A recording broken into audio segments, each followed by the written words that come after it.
We are continuing our study from the book of Exodus, mainly about the making of the tabernacle and the items in it. ನಾವು ವಿಮೋಚನಕಾಂಡ ಪುಸ್ತಕದಲ್ಲಿ ನಮ್ಮ ಅಧ್ಯಯನವನ್ನ ಮುಂದುವರಿಸುತ್ತಿದ್ದೇವೆ. ಮುಖ್ಯವಾಗಿ ದೇವದರ್ಶನದ ಗುಡಾರ ಮತ್ತು ಅದರ ಸಾಮಾನುಗಳನ್ನ ಮಾಡುವ ಪ್ರಕ್ರಿಯೆಯನ್ನ ನಾವು ನೋಡಿಕೊಳ್ಳುತ್ತಿದ್ದೇವೆ. Now this study may be boring to many because we are looking at physical items. It may not be very interesting. ಕೆಲವರಿಗೆ ಈ ಅಧ್ಯಯನ ಬೇಜಾರು ಅನ್ನಿಸಬಹುದು, ಯಾಕಂದ್ರೆ ನಾವು ನೋಡುತ್ತಿರುವಂತದ್ದು ಅದು ಭೌತಿಕವಾದಂತಹ ವಸ್ತುಗಳು, ಉಪಕರಣಗಳು, ಅದು ಎಲ್ಲರಿಗೂ ಇಷ್ಟವಾಗುವುದಿಲ್ಲ. But it is very precious to God because all of it speaks about his beloved son, our Lord Jesus Christ. ಆದರೆ ದೇವರಿಗೆ ಇದೆಲ್ಲವೂ ಅತ್ಯಂತ ಅಮೂಲ್ಯವಾದದ್ದು, ಯಾಕಂದರೆ ಅದು ತನ್ನ ಮಗನಾದಂತ ಯೇಸು ಕ್ರಿಸ್ತನ ಕುರಿತಾಗಿ ಪ್ರತಿಯೊಂದು ಉಪಕರಣಗಳು ಮಾತನಾಡುವಂತವುಗಳಾಗಿವೆ. We should also try to learn it with that desire. ನಾವು ಸಹ ಅದೇ ಹಂಬಲದಿಂದ ಅದನ್ನ ಕಲಿತುಕೊಳ್ಳಬೇಕು. Chapter 25, we started coming from the most holy place, coming to the holy place. ನಾವು 25ನೇ ಅಧ್ಯಾಯದಲ್ಲಿ ಮಹಾಪರಿಶುದ್ಧ ಸ್ಥಳದಿಂದ ಹೊರಗೆ ಅಂದ್ರೆ ಪರಿಶುದ್ಧ ಸ್ಥಳಕ್ಕೆ ನಾವು ಬಂದೆವು. This is God's point of view. ಇದು ದೇವರ ದೃಷ್ಟಿಕೋನವಾಗಿದೆ. We saw the different the ark of the covenant in the most holy place. ನಾವು ಮಹಾಪರಿಶುದ್ಧ ಸ್ಥಳದಲ್ಲಿ ದೇವರ ಒಡಂಬಡಿಕೆ ಮಂಜೂಷವನ್ನು ನೋಡಿಕೊಂಡೆವು. So the mercy seat that was laid on top of that. ಮಂಜೂಷದ ಮೇಲೆ ಕೃಪಾಸನವು ಇಡಲ್ಪಟ್ಟಿತು. Then we saw coming to the holy place, we saw the table of the showbread. ನಾವು ಪರಿಶುದ್ಧ ಸ್ಥಳಕ್ಕೆ ಬರುವಾಗ ಅಲ್ಲಿ ರೊಟ್ಟಿಗಳ ಮೇಜನ್ನ ನಾವು ನೋಡಿಕೊಂಡೆವು, ನೈವೇದ್ಯದ ರೊಟ್ಟಿಗಳ ಮೇಜನ್ನ. Then we saw the golden lampstand. ನಂತರ ನಾವು ಚೊಕ್ಕ ಬಂಗಾರದ ದೀಪಸ್ತಂಭವನ್ನು ನೋಡಿಕೊಂಡೆವು. Now we saw that golden lampstand is the best representation of Jesus Christ as the light of the world. ನಾವು ನೋಡಿಕೊಂಡೆವು ಏನೆಂದರೆ ಈ ಬಂಗಾರದ ದೀಪಸ್ತಂಭವು ಅದು ನಮ್ಮ ಕರ್ತನಾದಂತ ಯೇಸು ಕ್ರಿಸ್ತನನ್ನು ಅತ್ಯುತ್ತಮವಾಗಿ ಪ್ರತಿಬಿಂಬಿಸುವುದಾಗಿದೆ, ಯಾಕಂದರೆ ಆತನೇ ಈ ಲೋಕಕ್ಕೆ ಬೆಳಕಾಗಿದ್ದಾನೆ. But the church is also considered golden lampstand as we read in Revelation chapter 1. ಆದರೆ ಪ್ರಕಟಣೆಯ ಪುಸ್ತಕ 1ನೇ ಅಧ್ಯಾಯದಲ್ಲಿ ನಾವು ಓದುವ ಪ್ರಕಾರ ಸಭೆಯೂ ಕೂಡ ಅದು ದೀಪಸ್ತಂಭಕ್ಕೆ ಹೋಲಿಸಲ್ಪಟ್ಟಿದೆ. Now in chapter 25, in the closing verse in 39, we read that golden lampstand is made of 1 talent of gold. ಮತ್ತು ಈ 25ನೇ ಅಧ್ಯಾಯದ ಕಡೆಯ ವಚನದಲ್ಲಿ 39ನೇ ವಚನದಲ್ಲಿ ನಾವು ನೋಡಿಕೊಂಡೆವು ಆ ದೀಪಸ್ತಂಭವನ್ನ 1 ತಲಾಂತು ಚೊಕ್ಕ ಬಂಗಾರದಿಂದ ಮಾಡಬೇಕು ಎಂಬುದಾಗಿ. In verse 31 says it's a hammered work, it's a beaten work to make this golden lampstand. 31ನೇ ವಚನದಲ್ಲಿ ಅದೇ 25ನೇ ಅಧ್ಯಾಯ 31ನೇ ವಚನ, ಈ ದೀಪಸ್ತಂಭವನ್ನ ನಕಾಸಿ ಕೆಲಸದಿಂದ ಅಂದ್ರೆ ಕೆತ್ತುವ ಕೆಲಸದ ಮೂಲಕ ಚಿನ್ನವನ್ನ ಕೆತ್ತಿ ಅದನ್ನು ಮಾಡಬೇಕೆಂಬುದಾಗಿ ನೋಡಿಕೊಂಡೆವು. 1 talent is about 34 kilograms. 1 ತಲಾಂತು ಎಂಬುದಾಗಿ ಹೇಳುವಾಗ ಅದು ಸುಮಾರು 34 kgಯಷ್ಟು ಬಂಗಾರ. Can you imagine a golden piece, 1 piece, 34 kg, beaten work and made this lampstand? Can you imagine what is the value of that lamp? ನೀವು ಇದನ್ನು ಊಹಿಸಿಕೊಳ್ಳಲು ಸಾಧ್ಯವೇ? ಕೇವಲ 1 ಬಂಗಾರದ ದೀಪಸ್ತಂಭ 34 kg ಚಿನ್ನದಿಂದ ಏಕವಾಗಿ ಮಾಡಲ್ಪಟ್ಟು ಅದನ್ನ ಕೆತ್ತಿ ಮಾಡಲ್ಪಟ್ಟಿರುವುದು, ಅದರ ಬೆಲೆ ಎಷ್ಟಿರಬೇಕು? The value of the gold itself, to today's value, it may come to 1.5 crores of rupees. ಇಂದಿನ ಲೆಕ್ಕಾಚಾರದಲ್ಲಿ ಇಂದಿನ ಚಿನ್ನದ ಬೆಲೆಗೆ ಅನುಗುಣವಾಗಿ ಆ 34 kg ಚಿನ್ನ ಅದು 1.5 ಕೋಟಿಯಷ್ಟು ಬೆಲೆಯಾಗಬಹುದು. And once it is beaten and made into a lampstand, what will be the price? I'm talking about the gold alone is about 1.5 crores. ಬರೀ ಕೇವಲ ಚಿನ್ನವನ್ನೇ 34 kg ಚಿನ್ನ ಅದು 1.5 ಕೋಟಿ ರೂಪಾಯಿಗಳಾಗುತ್ತದೆ. ಆದ್ರೆ ಅದೇ 34 kg ಚಿನ್ನವನ್ನ ಕೆತ್ತುವ ಕೆಲಸವನ್ನ ಮಾಡುವಾಗ ಅದರ ಬೆಲೆ ಎಷ್ಟಾಗಬಹುದು ಎಂಬುದು ನಿಮಗೆ ಗೊತ್ತಾ? It is priceless. It's very valuable. ಅದಕ್ಕೆ ಬೆಲೆ ಕಟ್ಟಲು ಸಾಧ್ಯವಿಲ್ಲ, ಅದು ಅತ್ಯಮೂಲ್ಯವಾದದ್ದು. And that is what God considers about the church. ಅದನ್ನೇ ದೇವರು ಸಭೆಯ ಕುರಿತಾಗಿಯೂ ಯೋಚಿಸುವಂತದಾಗಿದೆ. should give us a greater longing, desire for the church. ದೇವರು ನಮಗೆ ಸಭೆಯನ್ನ ನಾವು ಪ್ರೀತಿಸಿ ಅದಕ್ಕಾಗಿ ಹೆಚ್ಚಾಗಿ ಆಶೆ ಪಡುವ ಹೃದಯವನ್ನ ಕೊಡುತ್ತಾನೆ. What is the price of the church? The cost of the church? ಹಾಗಾದರೆ ಸಭೆಯ ಮೌಲ್ಯವೇನಾಗಿದೆ, ಅದರ ಬೆಲೆ ಎಷ್ಟಿರಬಹುದು? We read in Acts 20 that God gave his blood for the church.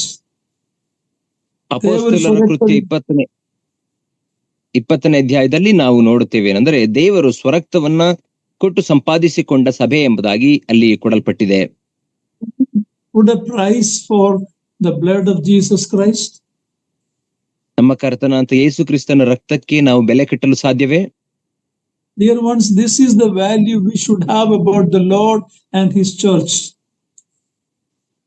ನನ್ನ ಪ್ರಿಯರೇ, ನಾವು ಸಹ ನಮ್ಮ ಕರ್ತನಿಗೆ ಮತ್ತು ಆತನ ಸಭೆಗೆ ಇದೇ ಬೆಲೆಯನ್ನ ಕೊಡುವವರಾಗಿರಬೇಕು.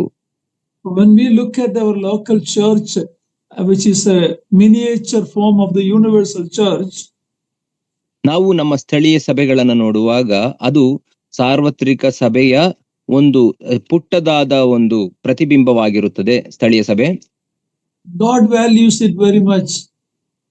ದೇವರು ಅಂತ ಸಭೆಗಳನ್ನ ಹೆಚ್ಚು ಅಮೂಲ್ಯವೆಂದೆಣಿಸುತ್ತಾನೆ. And you and I need to consider our assemblies like that, our churches like that. ನಾನು ನೀವು ಸಹ ನಮ್ಮ ಸ್ಥಳೀಯ ಸಭೆಗಳನ್ನ ಇದೇ ರೀತಿಯಾಗಿ ಎಣಿಸಬೇಕು.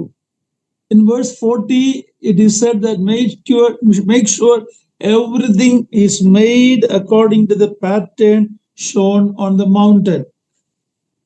40ನೇ ವಚನದಲ್ಲಿ ಬೆಟ್ಟದಲ್ಲಿ ನಾನು ನಿನಗೆ ತೋರಿಸಿದ ಮಾದರಿಯ ಪ್ರಕಾರವೇ ಎಲ್ಲವನ್ನು ಮಾಡಿಸಬೇಕು ನೋಡು ಎಂಬುದಾಗಿ ದೇವರು ಹೇಳುತ್ತಾನೆ. It's a statement repeated many times in Exodus and Leviticus and so on. ವಿಮೋಚನಾ ಕಾಂಡ ಪುಸ್ತಕದಲ್ಲಿ ಮತ್ತು ಯಾಜಕಕಾಂಡ ಪುಸ್ತಕದಲ್ಲಿ ಈ ಮಾತು ಪುನರಾವರ್ತಿಸಲ್ಪಟ್ಟು ಹೇಳಲ್ಪಟ್ಟಿದೆ. God want the church to function according to his pattern. ದೇವರು ಸಭೆಯು ತನ್ನ ಮಾದರಿಯಲ್ಲಿ ಕಾರ್ಯನಿರ್ವಹಿಸಬೇಕೆಂಬುದಾಗಿ ಬಯಸುತ್ತಾನೆ. You and I are not given the freedom to alter the word of God and make our churches as we like. ನಾನು ನೀವು ನಮ್ಮ ಇಷ್ಟಕ್ಕೆ ತಕ್ಕ ಹಾಗೆ ದೇವರ ವಾಕ್ಯವನ್ನು ತಿರುಚಿ ಸ್ಥಳೀಯ ಸಭೆಗಳನ್ನ ಬದಲಾಯಿಸುವಂತಹ ಅದರ ಮಾದರಿಯನ್ನ ಬೇರೆ ಮಾಡುವಂತಹ ಅಧಿಕಾರವನ್ನ ನಮಗೆ ಕೊಟ್ಟಿಲ್ಲ. Last week I was in a CSI church in Bangalore called St. Mark's Church.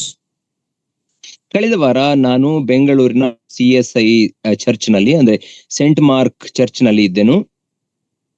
I was wondering how this priest, there were two male priests and a female priest.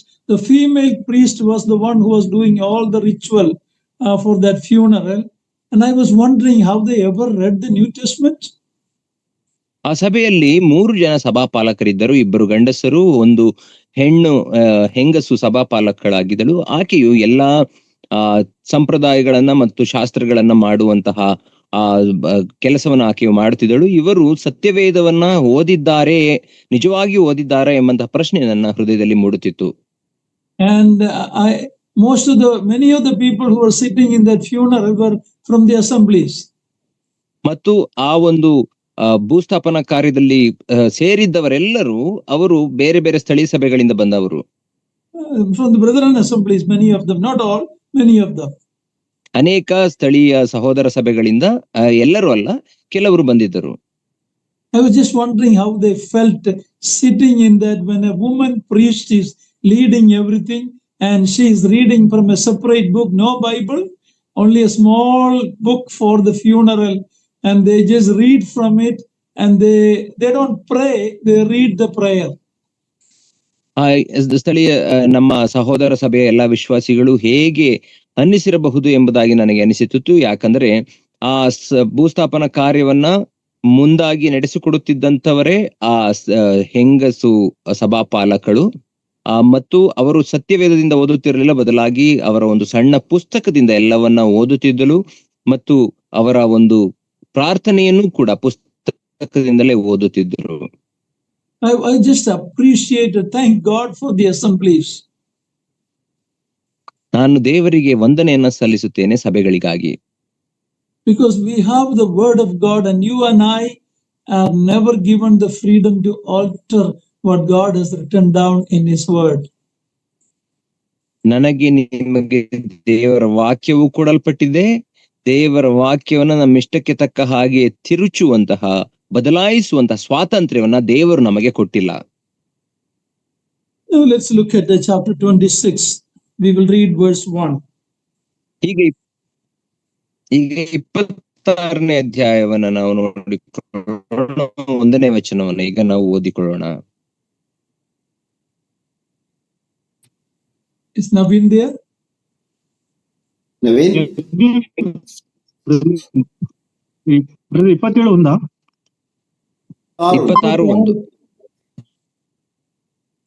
ನನ್ನ ನಿವಾಸಕ್ಕಾಗಿ ಒಂದು ಗುಡಾರವನ್ನು 10 ತಾನು ಬಟ್ಟೆಗಳಿಂದ ಮಾಡಿಸಬೇಕು. ಅವು ಹೊಸೆದು ನಾರಿನ ಬಟ್ಟೆಗಳ, ಅವುಗಳಲ್ಲಿ ನೀಲಿ, ಧೂಮ್ರ, ರಕ್ತವರ್ಣಗಳ ದಾರದಿಂದ ಕಿರೋಬಿಗಳನ್ನು ಚಮತ್ಕಾರವಾಗಿ ಕಸೂತಿ ಹಾಕಿಸಬೇಕು. Now we are coming to the actual tabernacle and its covering. ಈಗ ನಾವು ನಿಜವಾದ ದೇವದರ್ಶನದ ಗುಡಾರಕ್ಕೆ ಬರುತ್ತಿದ್ದೇವೆ ಮತ್ತು ಅದನ್ನ ಹೊದಿಸುವ ಸಂಗತಿಗಳ, ಸಾಮಗ್ರಿಗಳ ಕುರಿತಾಗಿ ನೋಡಿಕೊಳ್ಳುತ್ತಿದ್ದೇವೆ. We are going to look at the boards and the sockets and the veil. ನಾವು ಆ ಒಂದು ಸಾಕೆಟ್ಗಳು ಅಥವಾ ರಂಧ್ರಗಳು, ಆ ವೇಲ್ ಅಥವಾ ಪರದೆಯನ್ನ ಮಾಡುವಂತಹ ರೀತಿಯನ್ನ ನಾವಿಲ್ಲಿ ನೋಡಿಕೊಳ್ಳುತ್ತಿದ್ದೇವೆ. Verse 1, we say that the curtain of the tabernacle, over the tabernacle, had 4 coverings. ದೇವದರ್ಶನದ ಗುಡಾರವನ್ನ ಮುಚ್ಚುವಂತಹ ಆ ಒಂದು ಬಟ್ಟೆಗಳು, ಅದು 4 ಕಡೆಗಳಲ್ಲಿ, ಅದು There are 4 coverings, one over the other. 4 ಪದರದಿಂದ ಕೂಡಿದಂತಹ ಹೊದಿಕೆಗಳು ಆ ದೇವದರ್ಶನದ ಗುಡಾರಕ್ಕೆ ಇತ್ತು ಎಂಬುದಾಗಿ ನಾವು ನೋಡುತ್ತೇವೆ. Covering was linen. This linen covering came down from the side of the tabernacle, but it cannot touch the ground.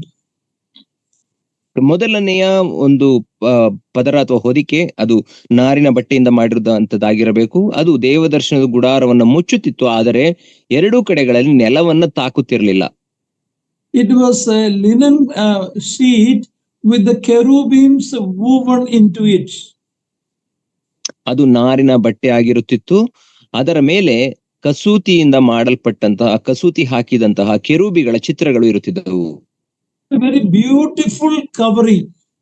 That is the first layer from the inside when you look. ಅದು ಒಂದು ಸುಂದರವಾದಂತಹ ಹೊದಿಕೆ ಆಗಿತ್ತು. ಒಳಗಿಂದ ನೋಡುವಾಗ ಅದು ಮೊದಲನೆಯ ಹೊದಿಕೆ ಅದಾಗಿತ್ತು.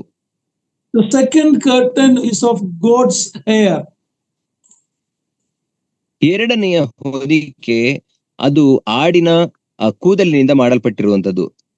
It had been sewn together, stitched together. ಅದನ್ನ ಒಂದಕ್ಕೊಂದು ಹೊಲೆದದ್ದಾಗಿ ಅದನ್ನ ಮಾಡಿರಬೇಕು. Read verse 2 to 6. 2ರಿಂದ 6ನೇ ವಚನಗಳವರೆಗೆ ಓದಿರಿ. ಪ್ರತಿಯೊಂದು ಬಟ್ಟೆಯು 28 ಮೊಳ ಉದ್ದವಾಗಿಯೂ 4 ಮೊಳ ಅಗಲವಾಗಿಯೂ ಇರಬೇಕು. ಎಲ್ಲಾ ಬಟ್ಟೆಗಳು ಒಂದೇ ಅಳತೆಯಾಗಿರಬೇಕು. 5 ಬಟ್ಟೆಗಳನ್ನು ಒಂದಾಗಿ ಜೋಡಿಸಬೇಕು. ಈ 2ಗಳಲ್ಲಿ ಒಂದೊಂದರ ಕೊನೆ ಬಟ್ಟೆ ಅಂಚಿನಲ್ಲಿ ನೀಲಿ ದಾರದಿಂದ ಕುಣಿಕೆಬೇಕು. ಆ ಕುಣಿಕೆಗಳು 50 ಮೇರೆಗೆ ಒಂದಕ್ಕೊಂದು ಎದುರಾಗಿರಬೇಕು. ಅದಲ್ಲದೆ 50 ಚಿನ್ನದ ಕೊಂಡೆಗಳನ್ನು ಮಾಡಿಸಿ ಆ ಬಟ್ಟೆಗಳನ್ನು ಒಂದಕ್ಕೊಂದು ಮಾಡಿಸಬೇಕು. ಹೀಗೆ ಒಂದೇ ಗುಡಾರವಾಗುವುದು. Now here we read that these were brought together, so it will be one tabernacle. ಈ 4 ಪದರಗಳನ್ನ ಅಥವಾ 4 ಹೊದಿಕೆಗಳನ್ನ ಒಂದು ಗುಡಾರದ ರೀತಿಯಲ್ಲಿ, ಒಂದೇ ಗುಡಾರದನ್ನ ಒದುವ ರೀತಿಯಲ್ಲಿ ಒಂದನ್ನೊಂದು ಜೋಡಿಸಲಾಗುತ್ತಿತ್ತು. That's why it will be one tabernacle. ಆದ್ದರಿಂದಲೇ ಅದು ಒಂದು ದೇವದರ್ಶನದ ಗುಡಾರವಾಗಿರುತ್ತಿತ್ತು. Now we read about that unity that should be there in the tabernacle.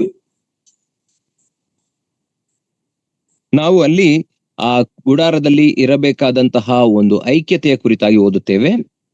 That applies to the unity in the church in the New Testament. ಅದು ಹೊಸ ಒಡಂಬಡಿಕೆಯ ಸಭೆಗಳಲ್ಲಿ ಇರಬೇಕಾದಂತಹ ಐಕ್ಯತೆಯ ಕುರಿತಾಗಿ ಮಾತನಾಡುತ್ತದೆ. Today, Christendom is so divided.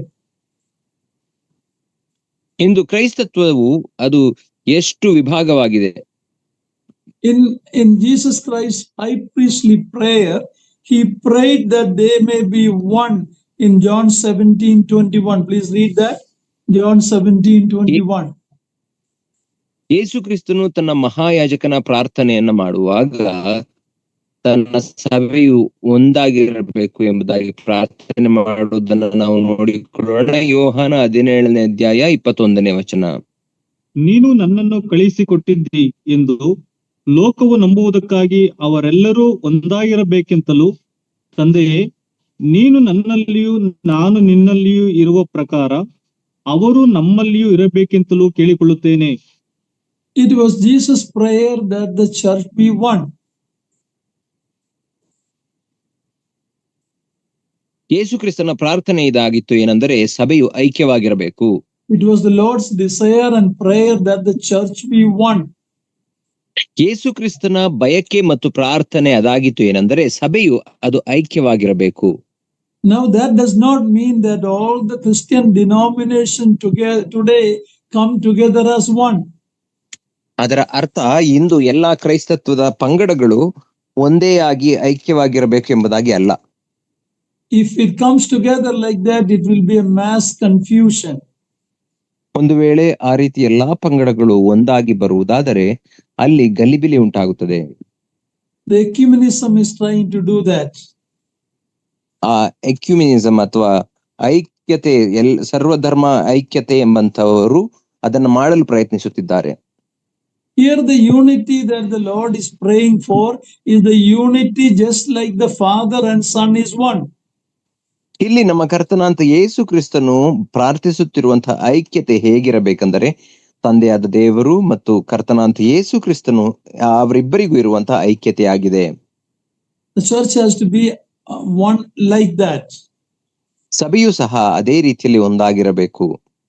In Ephesians 4:4-6, we are given the basis for our Christian unity.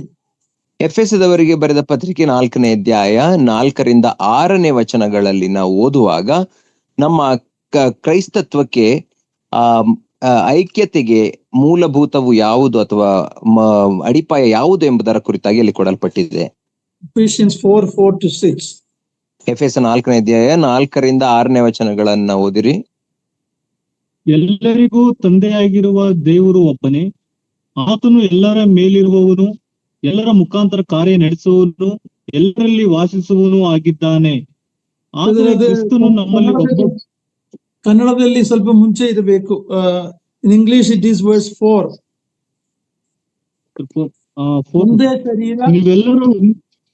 ನೀವೆಲ್ಲರೂ ಒಂದೇ ಸೇರಿದವರು, ಒಬ್ಬನೇ ಆತ್ಮನನ್ನು ಹೊಂದಿದವರು, ಒಂದೇ ಪದವಿಯನ್ನು ನಿರೀಕ್ಷಿಸುವುದಕ್ಕೆ ಕರೆಯಲ್ಪಟ್ಟವರು.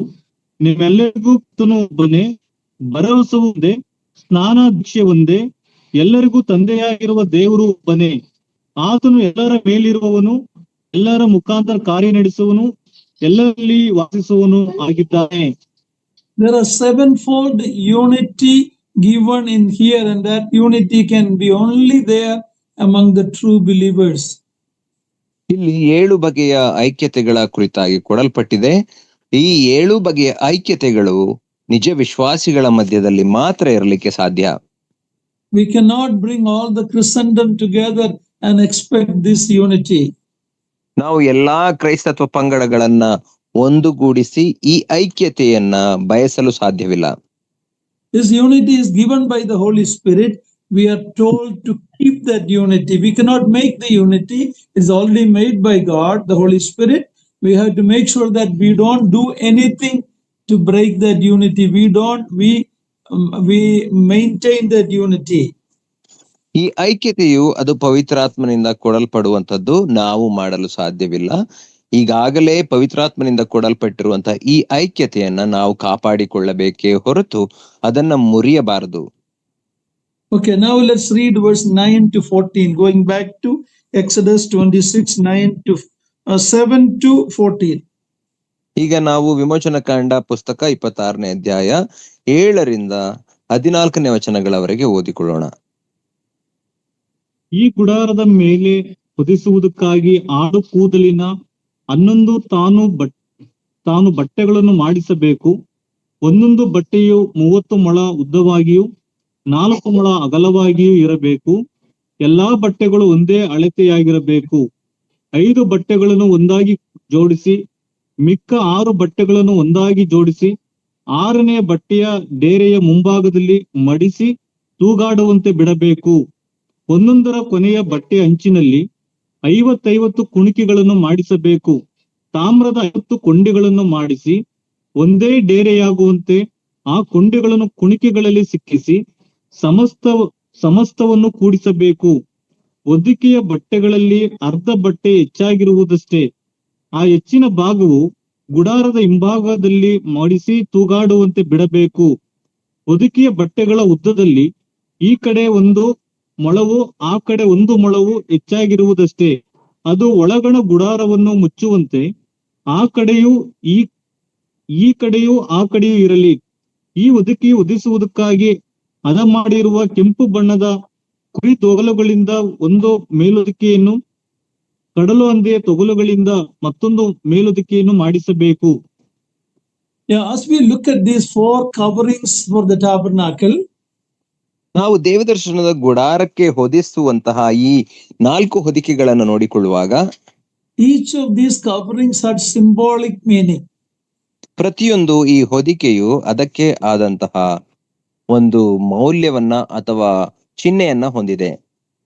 First covering was fine to twined Egyptian linen with cherubims woven in that material. ಮೊದಲನೆಯ ಹೊದಿಕೆಯು ಅದು ನಾರಿನ ಬಟ್ಟೆಯಿಂದ, ಐಗುಪ್ತ ದೇಶದ ನಾರಿನಿಂದ ಮಾಡಲ್ಪಟ್ಟಂತಹ ಬಟ್ಟೆಗಳು, ಅದರ ಮೇಲೆ ಕಸೂತಿ ಕೆಲಸದಿಂದ ಮಾಡಿದಂತಹ ಕೆರೂಬಿಗಳ ಚಿತ್ರಗಳಿರಬೇಕು. Its beauty can only be seen from the inside of the tabernacle. ಆ ಹೊದಿಕೆಯ ಸೌಂದರ್ಯವನ್ನ ಆ ದೇವದರ್ಶನದ ಗುಡಾರದ ಒಳಗಿಂದ ಮಾತ್ರ ನೋಡಲು ಸಾಧ್ಯ. This covering couldn't be seen from the outside at all. ಈ ಹೊದಿಕೆಯನ್ನ ಹೊರಗಿನಿಂದ ನೋಡಲು ಸಾಧ್ಯವೇ ಇಲ್ಲ. This is speaking about the beauty of the Lord Jesus Christ, that only his children who have come to a relationship with him can appreciate his beauty. ಇದು ನಮ್ಮ ಕರ್ತನ ಅಂತ ಯೇಸು ಕ್ರಿಸ್ತನ ಸೌಂದರ್ಯದ ಕುರಿತಾಗಿ ಮಾತನಾಡುವಂತದ್ದಾಗಿದೆ. ಆತನ ಪ್ರೀತಿ ಮತ್ತು ತ್ಯಾಗದ ಸೌಂದರ್ಯವನ್ನ ಆತನ ಮಕ್ಕಳು ಅಥವಾ ನಿಜ ವಿಶ್ವಾಸಿಗಳು ಮಾತ್ರ ಅರ್ಥ ಮಾಡಿಕೊಳ್ಳಲು ಅಥವಾ ನೋಡಲು ಸಾಧ್ಯ. The world don't understand the beauty of the Lord Jesus Christ. ಈ ಲೋಕವು ನಮ್ಮ ಕರ್ತನ ಅಂತ ಯೇಸು ಕ್ರಿಸ್ತನ ಸೌಂದರ್ಯವನ್ನ ಅರ್ಥ ಮಾಡಿಕೊಳ್ಳುವುದಿಲ್ಲ. Read 1 Corinthians 2:8. 1 ಕೊರಿಂಥದವರಿಗೆ ಬರೆದ ಪತ್ರಿಕೆ 2ನೇ ಅಧ್ಯಾಯ 8ನೇ ವಚನವನ್ನು ದಯಮಾಡಿ ಓದಿರಿ. 1 ಕೊರಿಂಥ 2:8. ಇದನ್ನು ಇಹಲೋಕಾಧಿಕಾರಿಗಳಲ್ಲಿ ಯಾರೂ ಅರಿಯಲಿಲ್ಲ. ಅರಿತಿದ್ದರೆ ಅವರು ಮಹಿಮೆಯುಳ್ಳ ಕ್ರಿಸ್ತನನ್ನು ಶಿಲುಬೆಗೆ ಹಾಕಿಸುತ್ತಿರಲಿಲ್ಲ.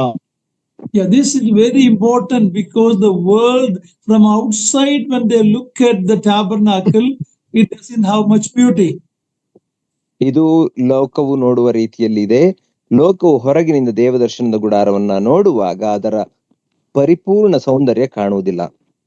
But it is important for believers to worship him by meditating on his excellencies or his beauty.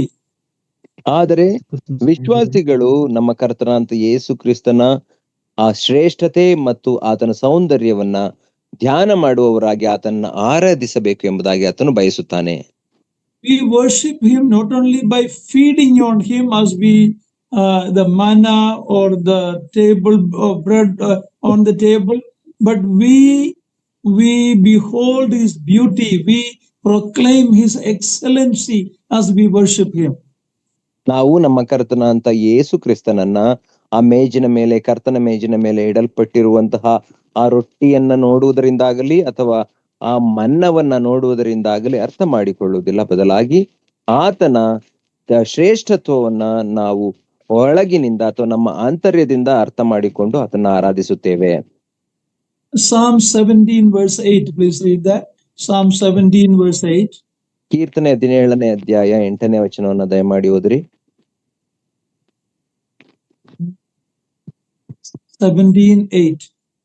17:8 ಕೀರ್ತನೆ. ನನ್ನನ್ನು ಸುತ್ತಿಕೊಂಡು ಬಾಧಿಸುತ್ತಿರುವ ದುಷ್ಟರಿಂದಲೂ ಪ್ರಾಣ ವೈರಿಗಳಿಂದಲೂ ತಪ್ಪಿಸಿ ನಿನ್ನ ರೆಕ್ಕೆಗಳ ಮರೆಯಲ್ಲಿಟ್ಟುಕೊಂಡು ನನ್ನನ್ನು ಕಾಯಿ, ಕಣ್ಣು ಗುಡ್ಡಿನಂತೆಯೇ ಕಾಪಾಡು. It is the picture of the cherubims. Under its wings we are safely protected. ಇದು ಕೆರೂಬಿಗಳ ಚಿತ್ರವಾಗಿದೆ. ಆ ಕೆರೂಬಿಗಳ ರೆಕ್ಕೆಯ ಮರೆಯಲ್ಲಿ ನಾವು ಸಂರಕ್ಷಿಸಲ್ಪಟ್ಟಿದ್ದೇವೆ. Okay, so the first curtain, the covering, only appreciated by those who are inside. ಆದ್ದರಿಂದ ಮೊದಲನೆಯ ಹೊದಿಕೆ ಅದು ಒಳಗಿನಿಂದ ನೋಡುವವರು ಮಾತ್ರ ಅದರ ಸೌಂದರ್ಯವನ್ನ ಅರ್ಥ ಮಾಡಿಕೊಳ್ಳಲು ಸಾಧ್ಯ, ಸವಿಯಲು ಸಾಧ್ಯ. The second curtain was made of goat's hair and it touched the ground. ಎರಡನೆಯ ಹೊದಿಕೆಯು ಅದು ಆಡಿನ ಕೂದಲಿನಿಂದ ಮಾಡಲ್ಪಟ್ಟದ್ದಾಗಿರುತ್ತಿತ್ತು, ಅದು ನೆಲವನ್ನ ತಾಕುತ್ತಿತ್ತು. This curtain speaks of Christ's worth to a sinner. ಇದು ನಮ್ಮ ಕರ್ತನಾಂತ ಯೇಸು ಕ್ರಿಸ್ತನು ಪಾಪಿಗೆ ಎಷ್ಟು ಅಮೂಲ್ಯನು ಎಂಬುದನ್ನ ಅದು ತಿಳಿಸುತ್ತದೆ. It is symbolic of the death of Christ and it is the message to be given to the world. ಇದು ನಮ್ಮ ಕರ್ತನಾಂತ ಯೇಸು ಕ್ರಿಸ್ತನ ಮರಣವನ್ನ ಸೂಚಿಸುತ್ತದೆ ಮತ್ತು ಆ ಮರಣದ ಸುವಾರ್ತೆಯನ್ನ ಲೋಕಕ್ಕೆ ನಾವು ತಲುಪಿಸಬೇಕು ಎಂಬುದನ್ನ ಸೂಚಿಸುತ್ತದೆ. Read Hebrews 9:26. This is the message that we should proclaim to the world. Hebrews 9:26. ಇಬ್ರಿಯರಿಗೆ ಬರೆದ ಪತ್ರಿಕೆ 9ನೇ ಅಧ್ಯಾಯ 26ನೇ ವಚನ ದಯಮಾಡಿ ಓದಿರಿ. ಇದೇ ಸಂದೇಶವನ್ನು ನಾವು ಲೋಕಕ್ಕೆ ತಲುಪಿಸಬೇಕು. ಆತನು ಲೋಕಾದಿಯಿಂದ ಎಷ್ಟೋ ಸಾರಿ ಬಾಧೆಪಟ್ಟು ಸಾಯಬೇಕಾಗಿತ್ತು. ಆದರೆ ಒಂದೇ ಸಾರಿ ಯುಗಗಳ ಸಮಾಪ್ತಿಯಲ್ಲಿ ಆತನು ಪಾಪ ನಿವಾರಣೆ ಮಾಡಬೇಕೆಂಬ ಉದ್ದೇಶದಿಂದ ತನ್ನನ್ನು ಯಜ್ಞ ಮಾಡಿಕೊಳ್ಳುವವನಾಗಿ ಪ್ರತ್ಯಕ್ಷನಾದನು. Yeah, that is the message that the world should hear. ಇದೇ ಸಂದೇಶವನ್ನ ಈ ಲೋಕವು ಕೇಳಿಸಿಕೊಳ್ಳಬೇಕು. The third covering was made of ram's skin dyed red. ಮೂರನೆಯ ಹೊದಿಕೆಯು ಅದು ಕುರಿಯ ಉಣ್ಣೆಯಿಂದ ಮಾಡಲ್ಪಟ್ಟದ್ದಾಗಿ, ಆ ಉಣ್ಣೆ ಕೆಂಪು ಬಣ್ಣದಿಂದ ಬಣ್ಣ ಹಾಕಲ್ಪಟ್ಟಂತಹ ಉಣ್ಣೆಯ ಹೊದಿಕೆ. This covering speaks of the strength and the vigor of Christ and his offering on the cross. ಇದು ನಮ್ಮ ಕರ್ತನಾಂತ ಯೇಸು ಕ್ರಿಸ್ತನ ಶಕ್ತಿ ಮತ್ತು ಆತನು ಶಿಲುಬೆ ಮೇಲೆ ಅರ್ಪಿಸಿದಂತಹ ತನ್ನ ತ್ಯಾಗದ ಮಹತ್ವವನ್ನು ಇಲ್ಲಿ ಸೂಚಿಸುತ್ತದೆ. The red speaks of his atoning blood. ರಕ್ತವು, ಕೆಂಪು ಬಣ್ಣವು ಆತನ ಮಧ್ಯಸ್ಥಿಕೆಯ ರಕ್ತ ಅಥವಾ ಪಾಪ ನಿವಾರಣೆಯ ರಕ್ತದ ಕುರಿತಾಗಿ ತಿಳಿಸುತ್ತದೆ. This curtain shows the outward aspect of his offering as our substitute. ಇದು ನಮ್ಮ ಬದಲಾಗಿ ನಮ್ಮ ಕರ್ತನಾಂತ ಯೇಸು ಕ್ರಿಸ್ತನು ಹೊರಗಿನಿಂದ ಮಾಡಿದಂತಹ ಆ ತ್ಯಾಗದ ಆ ಮೌಲ್ಯವನ್ನು ನಮಗೆ ತೋರಿಸುತ್ತದೆ. The fourth curtain was made of badger skin, or it is also called the seal skin. Kadalhandi, and what is in Kannada? Yes, uncle. ನಾಲ್ಕನೆಯ ಅಥವಾ ಕಡೆಯ ಹೊದಿಕೆ ಅದು ಕಡಲು ಹಂದಿಯ ಚರ್ಮದಿಂದ ಮಾಡಲ್ಪಟ್ಟಂತಹ ಹೊದಿಕೆ ಅದಾಗಿರಬೇಕು. That is what is seen from the outside. ಅದೇ ಹೊರಗಿನಿಂದ ಕಾಣುವಂತದ್ದಾಗಿರುತ್ತದೆ. No much beauty, but it is strong enough to protect the tabernacle. ಅದನ್ನು ನೋಡುವಾಗ ಅದರಲ್ಲಿ ಯಾವ ಸೌಂದರ್ಯವು ಅಥವಾ ಹೆಚ್ಚಿನ ಸೌಂದರ್ಯ ಇರುವುದಿಲ್ಲ, ಆದರೂ ದೇವದರ್ಶನದ ಗುಡಾರವನ್ನ ಹೊರಗಿನಿಂದ ಅದು ಸಂರಕ್ಷಿಸುತ್ತದೆ. After 40 years in the wilderness, we remember they have to carry this tabernacle and set it wherever they camped it. So after 40 years of this, the weather, everything could have marred it, but it always protected what was within.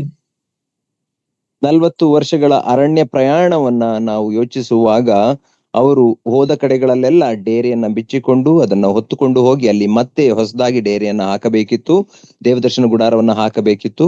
ಆ 40 ವರ್ಷ ಪ್ರಯಾಣದಲ್ಲಿ ಅದು ಮಳೆ, ಬಿಸಿಲು, ಗಾಳಿಗೆ ಯಾವ ರೀತಿಯಲ್ಲಿ ಅದರ ಸೌಂದರ್ಯವನ್ನ ಕಳೆದುಕೊಂಡಿರಬಹುದು ಹೊರಗಣ ಕಡಲು ಹಂದಿಯ ತೊಗಲಿನ ಹೊದಿಕೆ. There is no much beauty. ಅದನ್ನು ನೋಡಲು ಯಾವ ಸೌಂದರ್ಯವೂ ಇಲ್ಲ. It is a believer who see from inside, understand the beauty of our blessed Savior. ಆದರೆ ಹೊರಗಿನಿಂದ ನೋಡುವಂತಹ ವಿಶ್ವಾಸಿಯು ಮಾತ್ರ ನಮ್ಮ ಕರ್ತನಾಂತ ಯೇಸು ಕ್ರಿಸ್ತನ ಸೌಂದರ್ಯವನ್ನು ಅರ್ಥ ಮಾಡಿಕೊಳ್ಳಲು ಸಾಧ್ಯ. We read that in Isaiah 53 verse 2. Please read it. When Israelites who were unbelievers, when they looked at, they didn't see any beauty on him. Isaiah 53 verse 2. ಯೆಶಾಯನ ಪ್ರವಾದನೆ ಗ್ರಂಥ 53ನೇ ವಚನವನ್ನು ನಾವು ನೋಡುವಾಗ, ಇಸ್ರಾಯೇಲರು ಆತನನ್ನು ನೋಡುವಾಗ ಆತನಲ್ಲಿ ನೋಡತಕ್ಕ ಯಾವ ಸೌಂದರ್ಯವೂ ಇರಲಿಲ್ಲ ಎಂಬುದಾಗಿ ನಾವು ಕಾಣುತ್ತೇವೆ. ದಯಮಾಡಿ ಅದನ್ನು ಓದಿರಿ. 53ನೇ ಯೆಶಾಯ 2ನೇ ವಚನ. ಒಣನೆಲದೊಳಗೆ ಬೇರಿನಿಂದ ಹೊರಡುವ ಅಂಕುರದಂತೆಯೂ ಬುಡದಿಂದ ಒಡೆಯುವ ಚಿಗುರಿನ ಹಾಗೂ ಅವನು ಯೆಹೋವನ ದೃಷ್ಟಿಯಲ್ಲಿ ಬೆಳೆದನು.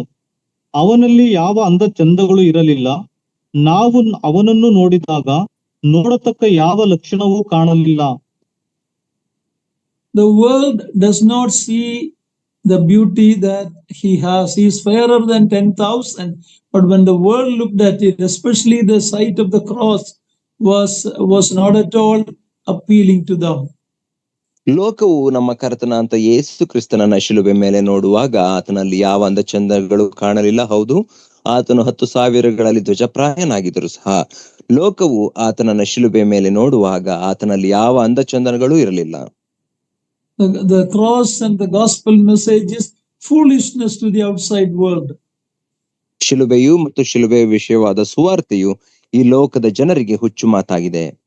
You and I who have put our trust in the Lord, he is more than beautiful. He is fairer than 10,000. We have to come inside. We have to be saved to be able to appreciate his beauty. ಆದರೆ ನನಗೆ ನಿಮಗಾದರೂ ಅದು ಕ್ರಿಸ್ತನ ಬಲವಾಗಿದೆ. ಆತನನ್ನ ಶಿಲುಬೆ ಮೇಲೆ ನಾವು ನೋಡುವಾಗ ಆತನು ನಮಗಾಗಿ ಮಾಡಿದಂತಹ ತ್ಯಾಗ ಅದು ನಮಗೆ ಸೌಂದರ್ಯವಾಗಿ ಕಾಣುತ್ತದೆ. ಅದನ್ನ ನಾವು ಅರ್ಥ ಮಾಡಿಕೊಳ್ಳಬೇಕಾದರೆ ವಿಶ್ವಾಸಿಯಾಗಿ ಆಂತರ್ಯದಲ್ಲಿ ಅದರ ಸೌಂದರ್ಯವನ್ನು ನಾವು ತಿಳಿದುಕೊಳ್ಳಬೇಕು. Okay, that is about the coverings. Now let's read verse 15 to 19. ಅದು ದೇವದರ್ಶನ ಗುಡಾರದ ಹೊದಿಕೆಗಳ ಕುರಿತಾಗಿತ್ತು. ಈಗ ನಾವು 15ರಿಂದ 19ನೇ ವಚನಗಳವರೆಗೆ ಓದಿಕೊಳ್ಳೋಣ. ಗುಡಾರಕ್ಕೆ ಬೇಕಾದ ಚೌಕಟ್ಟುಗಳನ್ನು ಜಾಲಿ ಮರದಿಂದ ಮಾಡಿಸಬೇಕು. ಪ್ರತಿಯೊಂದು ಚೌಕಟ್ಟು 10 ಮೊಳ ಉದ್ದವಾಗಿಯೂ 1 ಮೊಳ ಅಗಲವಾಗಿಯೂ ಇರಬೇಕು. ಪ್ರತಿಯೊಂದು ಚೌಕಟ್ಟು ಅಡ್ಡ ಪಟ್ಟಿಗಳಿಂದ ಜೋಡಿಸಲ್ಪಟ್ಟ 2 ನಿಲುವು ಪಟ್ಟಿಗಳುಳ್ಳದಾಗಿರಬೇಕು. ಗುಡಾರದ ಎಲ್ಲಾ ಚೌಕಟ್ಟುಗಳನ್ನು ಹಾಗೆ ಮಾಡಿಸಬೇಕು. ಗುಡಾರದ ದಕ್ಷಿಣ ದಿಕ್ಕಿನಲ್ಲಿ 20 ನಿಲ್ಲಿಸಬೇಕು. 40 ಬೆಳ್ಳಿಯ ಗದ್ದಿಗೆ ಕಲ್ಲನ್ನು ಮಾಡಿಸಿ ಆ 20 ಚೌಕಟ್ಟುಗಳ ಕೆಳಗೆ ಇಡಬೇಕು. ಒಂದೊಂದು ಚೌಕಟ್ಟಿನಲ್ಲಿರುವ 2 ಪಟ್ಟಿಗಳಿಗೆ ಒಂದೊಂದು ಗದ್ದಿಗೆ ಕಲ್ಲು ಇರಬೇಕು. These boards were made of shittim wood, which was a very durable wood, as we have seen earlier. ಈ ಚೌಕಟ್ಟುಗಳನ್ನ ಜಾಲಿಯ ಮರದಿಂದ ಮಾಡಿಸಬೇಕು. ಯಾಕಂದ್ರೆ ಈಗಾಗಲೇ ನೋಡಿಕೊಂಡು ಹಾಗೆ ಜಾಲಿಯ ಮರ ಅದು ಅತ್ಯಂತ ಬಲಿಷ್ಠವಾದಂತ ಮರವಾಗಿದೆ. And these boards were covered with gold. ಈ ಜಾಲಿಯ ಮರದ ಚೌಕಟ್ಟುಗಳನ್ನ ಚಿನ್ನದ ತಗಡಿನಿಂದ ಹೊದಿಸಬೇಕು. The 20 boards on each side, 10 in the rear, in the back. 2 ಕಡೆಗಳನ್ನ ಸೇರಿಸಿ 20 ಚೌಕಟ್ಟುಗಳು ಮತ್ತು ಹಿಂದೆ ದೇವದರ್ಶನದ ಗುಡಾರದ ಹಿಂದಿನ ಭಾಗದಲ್ಲಿ 10 ಚೌಕಟ್ಟುಗಳು. 20 on each side and 10 on the back. 2 ಕಡೆಗಳಲ್ಲಿ 2 ಪಕ್ಕೆಗಳಲ್ಲಿ 20 ಒಂದು ಕಡೆ 20 ಇನ್ನೊಂದು ಕಡೆ 20. ಹಿಂದಿನ ಭಾಗದಲ್ಲಿ 10 ಚೌಕಟ್ಟುಗಳು. Everything in the tabernacle speaks either of the person or the work of Christ. ದೇವದರ್ಶನದ ಗುಡಾರದ ಪ್ರತಿಯೊಂದು ಸಾಮಗ್ರಿಯು ಒಂದು ಯೇಸು ಕ್ರಿಸ್ತನ ಕಾರ್ಯದ ಕುರಿತಾಗಿ ಮಾತನಾಡುತ್ತದೆ, ಇಲ್ಲ ಆತನ ಸೌಂದರ್ಯವನ್ನ ನಮಗೆ ತಿಳಿಸುತ್ತದೆ. Every covering, every thread and every article of the furniture reveals some facet of the Savior. ಎಲ್ಲಾ ಹೊದಿಕೆಗಳು ಪ್ರತಿಯೊಂದು ದಾರವೂ ಸಹ ದೇವದರ್ಶನದ ಗುಡಾರವೇ ಪ್ರತಿಯೊಂದು ಆತನ ಕೃತ್ಯಗಳು ಅಥವಾ ಆತನ ಗುಣಗಳನ್ನ ಒಂದೊಂದು ಗುಣಗಳನ್ನ ನಮಗೆ ಎತ್ತಿ ತೋರಿಸುವಂತವುಗಳಾಗಿವೆ. As these boards held the tabernacle together, ಈ ಚೌಕಟ್ಟುಗಳು ಆ ದೇವದರ್ಶನದ ಗುಡಾರವನ್ನ ಅವು ಒಟ್ಟಿಗೆ ಹಿಡಿದುಕೊಳ್ಳುವಂತಹ ಒಂದು ಪಟ್ಟಿಗಳ ಚೌಕಟ್ಟುಗಳಾಗಿತ್ತು. So the Holy Spirit holds the true believers together today. ಅದೇ ರೀತಿಯಲ್ಲಿ ಪವಿತ್ರಾತ್ಮನು ಸಹ ನಿಜ ವಿಶ್ವಾಸಿಗಳನ್ನ ಒಟ್ಟಿಗೆ ಹಿಡಿದುಕೊಳ್ಳುವವನಾಗಿರುತ್ತಾನೆ. As we have already looked in Ephesians 4, we are told to keep the unity of the Spirit in the bond of love. ಈಗಾಗಲೇ ನಾವು ಎಫೆಸದವರಿಗೆ ಬರೆದ ಪತ್ರಿಕೆ 4ನೇ ಅಧ್ಯಾಯದಲ್ಲಿ ನೋಡಿಕೊಂಡ ಹಾಗೆ ನಾವೆಲ್ಲರೂ ಪವಿತ್ರಾತ್ಮನೆಂಬಂತಹ ಆ ಒಂದೇ ಆತ್ಮನಿಂದ ನಾವೆಲ್ಲರೂ ಐಕ್ಯವಾಗಿ ಬಂಧಿಸಲ್ಪಟ್ಟಿರುತ್ತೇವೆ.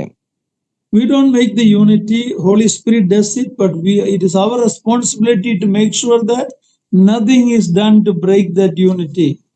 ವಿಶ್ವಾಸಿಗಳ ಸಭೆಯ ಐಕ್ಯತೆಯನ್ನ ಮಾಡುವಂತವರು ನಾವಲ್ಲ, ಬದಲಾಗಿ ಪವಿತ್ರಾತ್ಮನೇ ಮಾಡಿರುತ್ತಾನೆ ಆ ಐಕ್ಯತೆನ.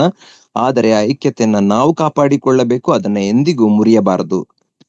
Divisions like in the Corinthian church, divisions over language today, or color, or education, or riches, all this can hinder our unity. ಕೊರಿಂಥ ಸಭೆಯಲ್ಲಿ ಇದ್ದ ಹಾಗೆ ವಿಭಾಗಗಳು, ಸಭೆಯಲ್ಲಿ ಒಡಕುಗಳು, ಭಾಷೆಯ ಮೇಲೆ, ನಮ್ಮ ಬಣ್ಣದ ಮೇಲೆ ಮತ್ತು ನಮ್ಮ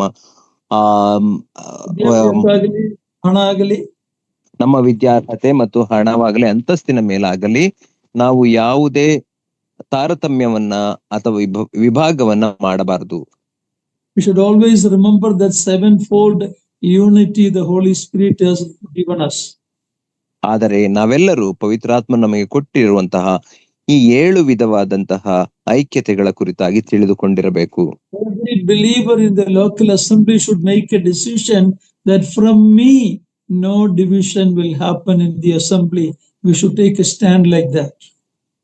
ಪ್ರತಿ ಸ್ಥಳೀಯ ಸಭೆಯಲ್ಲಿರುವಂತಹ ವಿಶ್ವಾಸಿಯು ಸಹ ಒಂದು ತೀರ್ಮಾನವನ್ನ ಮಾಡಿಕೊಳ್ಳಬೇಕು. ಏನೆಂದರೆ, ನನ್ನಿಂದ ಎಂದಿಗೂ ಸಭೆಯು ಒಡಕಾಗಬಾರದು, ಸಭೆಗೆ ನನ್ನಿಂದ ಎಂದಿಗೂ ಭಿನ್ನವಾಗಬಾರದು ಎಂಬುದಾಗಿ ಪ್ರತಿಯೊಬ್ಬರು ಒಡಕನ್ನ ಹುಟ್ಟಿಸದ ಹಾಗೆ ತೀರ್ಮಾನವನ್ನು ಮಾಡಿಕೊಳ್ಳಬೇಕು. When the outside world looks at the tabernacle, it is one.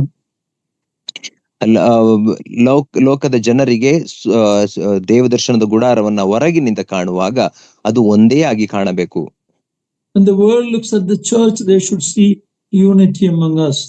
ಅದೇ ರೀತಿಯಲ್ಲಿ ಸಭೆಯನ್ನ ಸಹ ಲೋಕವು ಹೊರಗಿನಿಂದ ನೋಡುವಾಗ ನಮ್ಮಲ್ಲಿಯೂ ಸಹ ಐಕ್ಯತೆಯು ಕಾಣಬೇಕು. And the unity and love for one another is, Jesus himself said, that is how the world will know that you are my disciples. ಒಬ್ಬರ ಐಕ್ಯತೆ ಮತ್ತು ಒಬ್ಬರ ಮೇಲೆ ಪ್ರೀತಿ, ಒಬ್ಬರಿಗೊಬ್ಬರು ಪ್ರೀತಿಸುವುದು, ಇದನ್ನೇ ನಾವು ಹೊಂದಿದವರಾಗಿರಬೇಕು. ಆಗ ಈ ಲೋಕವು ನಿಮ್ಮನ್ನು ನನ್ನ ಶಿಷ್ಯರೆಂದು ತಿಳಿದುಕೊಳ್ಳುತ್ತದೆ ಎಂಬುದಾಗಿ ಕರ್ತನಾದ ಯೇಸು ಕ್ರಿಸ್ತನು ಹೇಳಿದನು. Okay, now let's read 20 to 30. ಈಗ 20ರಿಂದ 30ನೇ ವಚನಗಳವರೆಗೆ ಓದಿಕೊಳ್ಳೋಣ.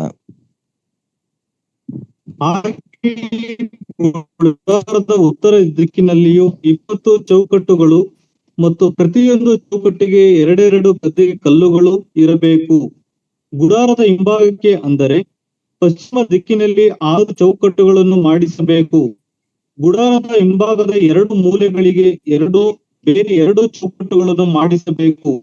ಅವು ಬುಡದಿಂದ ತುದಿಯವರೆಗೂ ಅಂದರೆ ಮೊದಲನೆಯ ಬಳೆಯ ತನಕ ಜೋಡಿಸಿರಬೇಕು.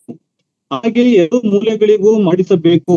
ಹೀಗೆ ಹಿಂಭಾಗದಲ್ಲಿ 8 ಚೌಕಟ್ಟುಗಳನ್ನು ಮತ್ತು ಪ್ರತಿಯೊಂದು ಚೌಕಟ್ಟಿಗೆ 2 ಬೆಳ್ಳಿಯ ಗದ್ದಿಗೆ ಕಲ್ಲುಗಳನ್ನು, ಅಂತೂ 16 ಗದ್ದಿಗೆ ಕಲ್ಲುಗಳನ್ನು ಇರುವವು. ಜಾಲಿ ಮರದಿಂದ ಹಗುಳಿಗಳನ್ನು ಮಾಡಿಸಬೇಕು. ಗುಡಾರದ 2 ಕಡೆಗಳ ಚೌಕಟ್ಟುಗಳಿಗೂ ಅದರ ಹಿಂದುಗಡೆಯ ಅಂದರೆ ಪಶ್ಚಿಮ ಕಡೆಯ ಚೌಕಟ್ಟುಗಳಿಗೂ 5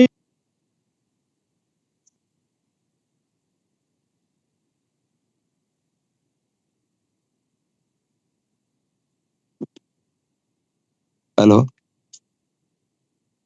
Is you finished reading? No, not it uncle. 30. 30ರವರೆಗೆ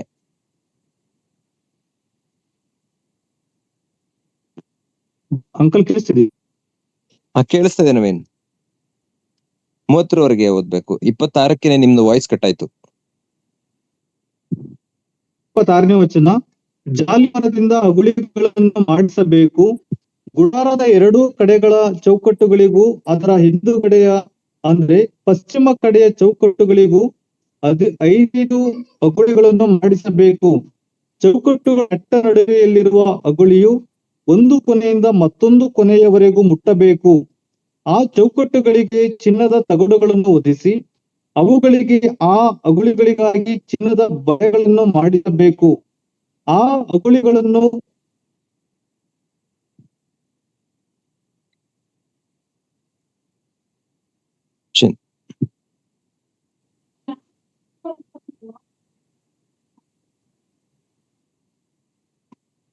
ಆ ಅಗುಳಿಗಳನ್ನು ಚಿನ್ನದ ತಗಡುಗಳಿಂದ ಹೊದಿಸಬೇಕು.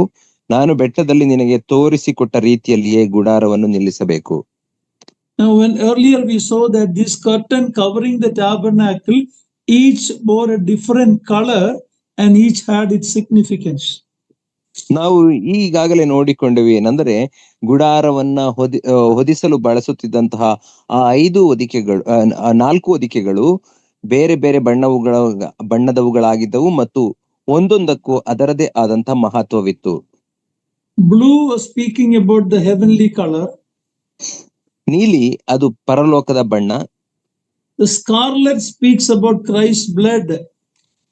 ಆ ಕೆಂಪು ಬಣ್ಣ ಅದು ಯೇಸು ಕ್ರಿಸ್ತನ ರಕ್ತವನ್ನ ಸೂಚಿಸುತ್ತದೆ. The purple is a mix of blue and scarlet. ಮತ್ತು ಆ ಪರ್ಪಲ್ ಬಣ್ಣ ಅದು ನೀಲಿ ಮತ್ತು ಕೆಂಪು ಬಣ್ಣಗಳನ್ನ ಮಿಶ್ರಣ ಮಾಡುವಾಗ ಬರುವಂತಹ ಬಣ್ಣ. That speaks about royalty. ಅದು ಆತನ ರಾಜತ್ವದ ಕುರಿತಾಗಿ ಮಾತನಾಡುತ್ತದೆ. This color, it heaven and earth coming together. Which color, uncle? All these colors speaks about heaven and earth coming together. ಈ ಎಲ್ಲಾ ಬಣ್ಣಗಳು ಪರಲೋಕವು ಮತ್ತು ಭೂಮಿಯು ಎರಡು ಒಂದಾಗುವುದನ್ನ ಕುರಿತಾಗಿ ಮಾತನಾಡುತ್ತವೆ. In other words, his deity and his humanity. ಇನ್ನೊಂದು ಮಾತಿನಲ್ಲಿ ಹೇಳುವುದಾದರೆ ಆತನ ದೈವತ್ವ ಮತ್ತು ಆತನ ಮಾನವತ್ವ ಅಥವಾ ಮನುಷ್ಯತ್ವ. It also speaks of him as the king. ಇವೆಲ್ಲವುಗಳು ಆತನು ರಾಜನು ಎಂಬುದರ ಕುರಿತಾಗಿಯೂ ಸಹ ಮಾತನಾಡುತ್ತವೆ. Boards, bars and rings were all covered with gold. ಈ ಚೌಕಟ್ಟುಗಳು, ಆ ಅಗುಳಿಗಳು ಮತ್ತು ಆ ಬಳೆಗಳೆಲ್ಲವೂ ಅದು ಚಿನ್ನದಿಂದ ಹೊದಿಸಲ್ಪಟ್ಟಿತ್ತು. All speaks about the Lord Jesus Christ. ಇದೆಲ್ಲವೂ ನಮ್ಮ ಕರ್ತನಾದ ಯೇಸು ಕ್ರಿಸ್ತನ ಕುರಿತಾಗಿ ಮಾತನಾಡುವಂತದ್ದಾಗಿದೆ. Again we are reminded that all had to be made as per the pattern shown on the mountain. 15ನೇ ವಚನದಲ್ಲಿ ಮತ್ತೆ ಆ ಬೆಟ್ಟದ ಮೇಲೆ, ಸೀನಾಯಿ ಬೆಟ್ಟದಲ್ಲಿ ನಿನಗೆ ತೋರಿಸಿದ ಮಾದರಿಯಲ್ಲಿಯೇ ಅದನ್ನ ಮಾಡಬೇಕು ಎಂಬುದಾಗಿ ದೇವರು ಅವರಿಗೆ ತಿಳಿಸುತ್ತಿದ್ದಾನೆ. These items that were there in the tabernacle are no more in the world today. It is gone. ಆ ದೇವದರ್ಶನದ ಗುಡಾರದಲ್ಲಿ ಇಡಲ್ಪಡುತ್ತಿದ್ದಂತಹ ಎಲ್ಲಾ ಸಾಮಗ್ರಿಗಳು ನಾವು ನೋಡುವಾಗ ನಮ್ಮ ಮಧ್ಯದಲ್ಲಿ ಇಂದು ಲೋಕದಲ್ಲಿ ಎಲ್ಲಿಯೂ ಸಹ ಅದು ಇಲ್ಲ, ಅದು ಹೊರಟು ಹೋಗಿದೆ. If even that was so important, the church is the Lord's building, it is his work, it has a permanency. How much more important we should give priority to make sure that we function according to the New Testament pattern. ಹಾಗಾದರೆ ಈ ತಾತ್ಕಾಲಿಕವಾದ ದೇವದರ್ಶನದ ಗುಡಾರಕ್ಕೆ ದೇವರು ಅಷ್ಟು ಮಹತ್ವವನ್ನ ಕೊಡುವುದಾದರೆ, ಇಂದು ನಾವು ಸಭೆ, ಅದು ನಮ್ಮ ಕರ್ತನಾದ ಯೇಸು ಕ್ರಿಸ್ತನ ದೇಹವಾಗಿದೆ. ಆತನು ಕಟ್ಟಿರುವಂತಹ ಈ ಸಭೆ ಎಂಬ ದೇಹವನ್ನ ಹೊಸ ಒಡಂಬಡಿಕೆಯಲ್ಲಿ ವಿಶ್ವಾಸಿಗಳ ಅಂತ ನಾವು ಎಷ್ಟು ಮಹತ್ವವನ್ನ ಕೊಡಬೇಕು ಎಂಬುದನ್ನು ಯೋಚಿಸಿರಿ. Now read the 31 to the end, 31 to 37. 31ರಿಂದ 37ನೇ ವಚನಗಳವರೆಗೆ ದಯಮಾಡಿ ಓದಿರಿ. ಉರಿನಾರಿನ ಬಟ್ಟೆಯಲ್ಲಿ ನೀಲಿ, ಧೂಮ್ರ, ರಕ್ತವರ್ಣಗಳುಳ್ಳ ದಾರದಿಂದ ಕೆರೂಬಿಗಳನ್ನು ಚಮತ್ಕಾರವಾಗಿ ಕಸೂತಿ ಹಾಕಿ ಒಂದು ತೆರೆಯನ್ನು ಮಾಡಿಸಬೇಕು. ಜಾಲಿ ಮರದಿಂದ 4 ಕಂಬಗಳನ್ನು ಮಾಡಿಸಿ ಚಿನ್ನದ ತಗಡುಗಳನ್ನು ಹೊದಿಸಿ 4 ಬೆಳ್ಳಿಯ ಗದ್ದಿಗೆ ಕಲ್ಲುಗಳ ಮೇಲೆ ನಿಲ್ಲಿಸಿ ಚಿನ್ನದ ಕೊಂಡಿಗಳಿಂದ ಆ ತೆರೆಯನ್ನು ಆ 4 ಕಂಬಗಳಿಗೆ ಸಿಕ್ಕಿಸಬೇಕು.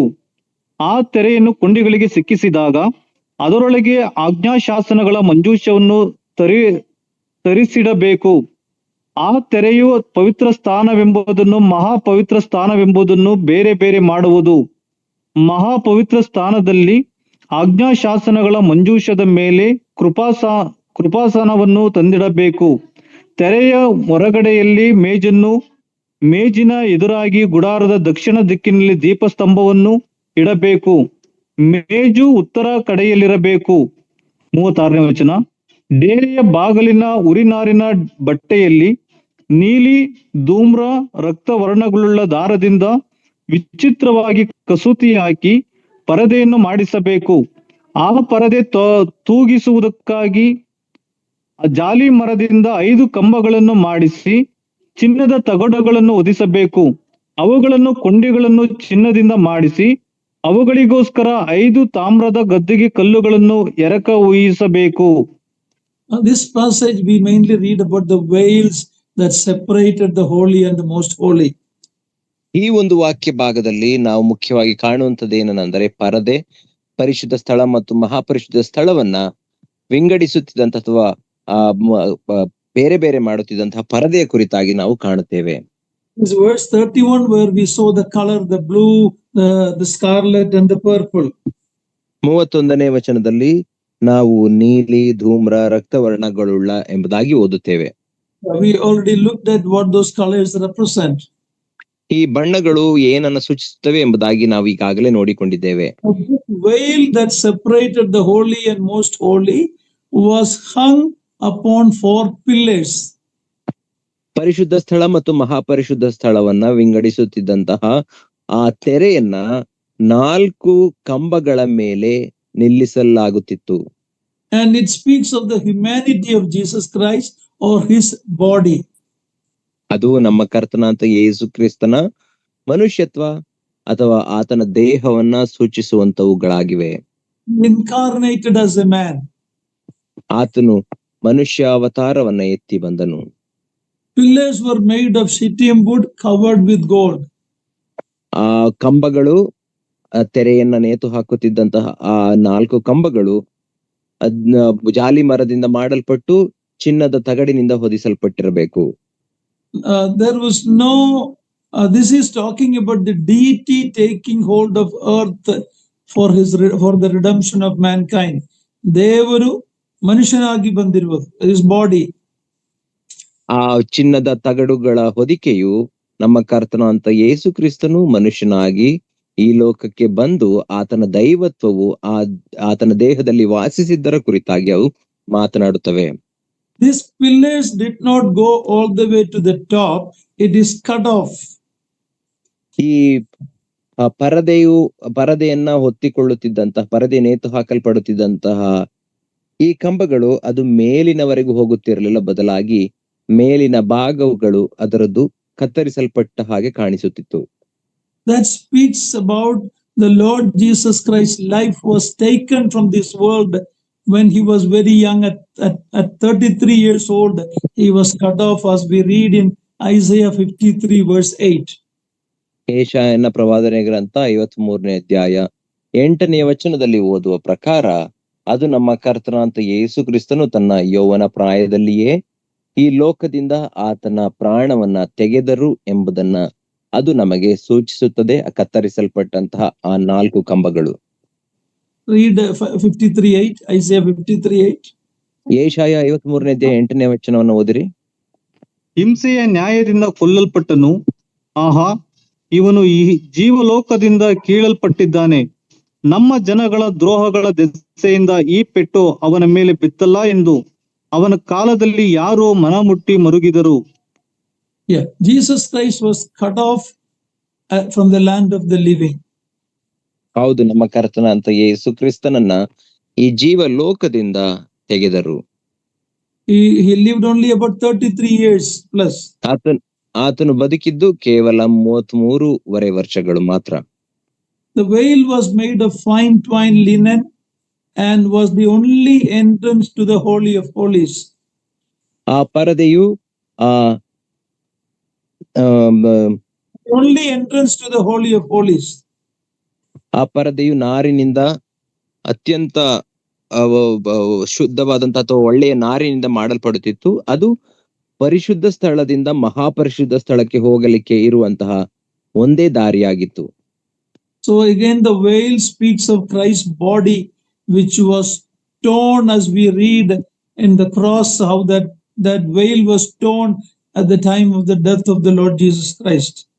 ಈ ತೆರೆಯು ನಮ್ಮ ಕರ್ತನಾಂತ ಯೇಸು ಕ್ರಿಸ್ತನ ದೇಹವನ್ನ ಅದು ಸೂಚಿಸುವಂತದ್ದಾಗಿರುತ್ತದೆ.